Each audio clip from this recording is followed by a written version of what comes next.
Hello friends, প্রত্যেককে আবার একটি নতুন ভিডিওতে স্বাগত জানাই। তোমরা দেখছো SG tutorial guide YouTube channel. আজকে গ্র্যাজুয়েশনে যারা অ্যাডমিশন নিতে চলেছো ফার্স্ট সেমিস্টারে, সেন্ট্রালাইজড প্রসেস 4 বছর এবং 3 বছর গ্র্যাজুয়েশন, তাদের কিন্তু মেরিট লিস্ট পাবলিশ হতে চলেছে। এই মেরিট লিস্ট কিভাবে তোমরা চেক করবে, কিভাবে অ্যাডমিশন নেবে, কিভাবে ভর্তির জন্য টাকা জমা করবে, তার জন্য তোমাদের একাধিক দুশ্চিন্তা রয়েছে। আজকের এই ভিডিওতে আমি পুঙ্খানুপুঙ্খভাবে স্টেপ বাই স্টেপ প্রসেস দেখিয়ে দেবো কিভাবে তোমরা সেন্ট্রালাইজড প্রসেসে গিয়ে নিজেদের মেরিট লিস্ট চেক করতে পারবে, র্যাঙ্ক চেক করতে পারবে, তার সাথে সাথে পেমেন্টটাও করতে পারবে। সুতরাং যারা নতুন আছো এই চ্যানেলে সেন্ট্রালাইজড প্রসেস বা অ্যাডমিশন প্রসেস সংক্রান্ত যাবতীয় তথ্য এবং এডুকেশনাল স্কলারশিপ রিলেটেড সমস্ত তথ্য জানার জন্য অবশ্যই চ্যানেলটিকে সাবস্ক্রাইব করে পাশে থাকা বেল আইকনটি ক্লিক করে দাও, যাতে সমস্ত তথ্যগুলো তোমরা টাইম টু টাইম এখান থেকে পেয়ে যাও। তো চলো আর কথা না বাড়ে ভিডিওটি শুরু করা যাক এবং ভিডিওটি প্রচুর শেয়ার করো বন্ধুদের মাঝে, যাতে সবাই ইনফরমেশনটা পেয়ে যায়। তো প্রথমত তোমাদের যেটা করতে হবে, সেন্ট্রালাইজড প্রসেসে গিয়ে লগ ইন করতে হবে। লগ ইন করার পর কি করতে হবে চলো অন স্ক্রিন তোমাদেরকে আমি দেখিয়ে দিই। তো প্রথমত তোমাদের প্রশ্ন থাকে যে কিভাবে মেরিট লিস্ট চেক করবো দাদা। তো মেরিট লিস্ট চেক করা এবং অ্যাডমিশনটা কি করে নেবো অ্যালটমেন্টের পর, তার জন্য এই ভিডিওটা সম্পূর্ণভাবে তোমাদের দেখতে হবে।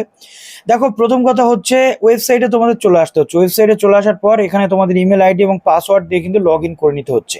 প্রথম স্টেপে লগ ইন করে নিতে হবে, তারপর কি করতে হবে আমি তোমাদের বলে দিচ্ছি। জাস্ট এখানে ড্যাশবোর্ড ওপেন হয়ে গেছে। ড্যাশবোর্ডটা মোটামুটি তোমরা জানো যে কিরকম। তারপরে ভিউ অলে তোমাদের করতে হবে ক্লিক। ভিউ অলে যখন তোমরা ক্লিক করবে, এই যে জায়গাটা রয়েছে এইখানে দেখো যে যে প্রেফারেন্সগুলো তুমি দিয়েছো এখানে দেখাচ্ছে অ্যাপ্লাইড, কারণ এখনো এখানে মেরিট লিস্ট আসেনি। জাস্ট অ্যাপ্লাইড দেখাচ্ছে, তখন দেখাবে অ্যালোটেড। ঠিক আছে, অ্যালোটেড দেখাবে। অ্যালোটেডের পর কি আসবে আমি তোমাদের একটু বলে দিই। এরকম একটা জিনিস কিন্তু থাকবে, যেখানে থাকবে এরকম অ্যালোটেড। ঠিক আছে, অ্যালোটেড থাকবে, অর্থাৎ তুমি চান্স পেয়ে গেছো।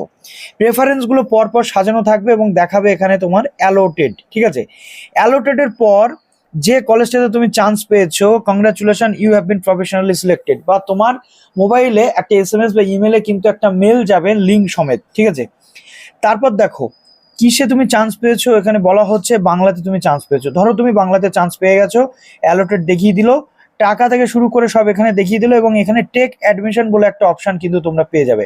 তো জাস্ট তারপর দেখো এরকম যে জায়গা চলে আসছে, বাংলাতে অ্যালোটেড দেখাচ্ছে, তুমি তোমার মেরিট লিস্ট বা মেরিট র্যাঙ্ক তুমি চেক করতে পারছো, বা অ্যালটমেন্ট লিস্ট তুমি চেক করতে পারছো।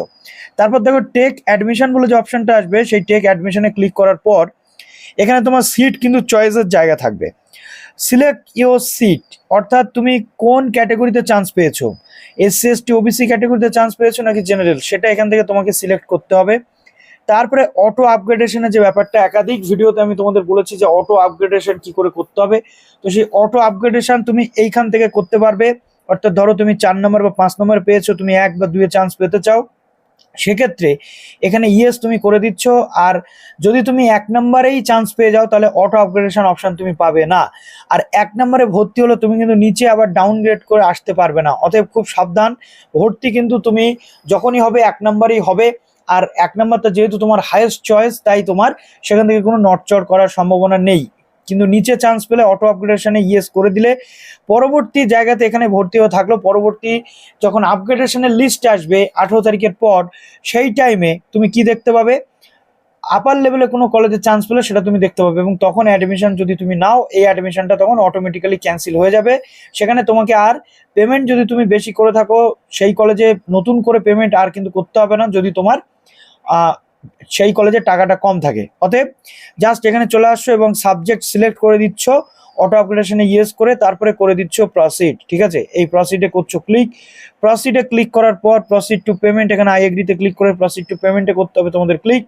তারপর দেখো কত টাকা পেমেন্ট করতে হবে, এই যে টাকাটা দেখিয়ে দিচ্ছে। এবার দেখো HDFC PayU এবং CC Avenue বা বিল ডেস্ক। বিল ডেস্ক হচ্ছে সবচেয়ে সেফ সাইট। তো বিল ডেস্কে তোমরা করছো ক্লিক এবং প্রসিড করে দিচ্ছ। প্রসিড করে দেওয়ার পর এরর চলে আসলে কন্ট্যাক্ট করতে হবে, না হলে বা প্রসিড কমপ্লিট করে দেওয়ার পর সেখানে তুমি পেয়ে যাবে credit card option, UPI option. তো তুমি যে কোনো একটা অপশন চুজ করবে, করে পেমেন্টটা করে দিবে। দেওয়ার পর এরকম ধরনের পেজ কিন্তু চলে আসবে কংগ্রাচুলেশন বলে, এবং গো টু ড্যাশবোর্ডে গিয়ে তোমার সমস্ত যে অ্যাডমিটেড, দেখো এখানে দেখাচ্ছে অ্যাডমিটেড, অর্থাৎ তোমার অ্যাডমিশন কিন্তু কমপ্লিট হয়ে গেছে। অ্যাডমিশন কমপ্লিট হয়ে গেছে এবং তুমি চাইলে অ্যাডমিশন ক্যান্সেল করতে পারো। অ্যাডমিশন ক্যান্সেল করলে আর তুমি কিন্তু চান্স পাবে না।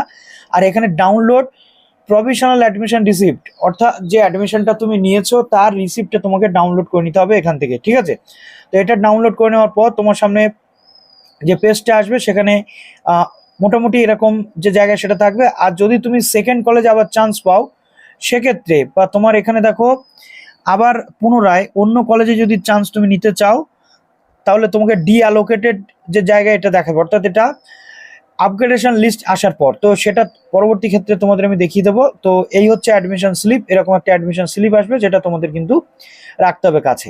তো এইভাবে পুরো বিষয়টা তোমাদের কিন্তু কমপ্লিট করতে হবে, এবং পরপর লিস্ট আসলে বারবার কিন্তু তোমাদের এরকম ব্যাপারগুলো চলে আসবে। তো চলো ভিডিওটা এখানে শেষ করলাম, ভালো থেকো সবাই, বেস্ট অফ লাক।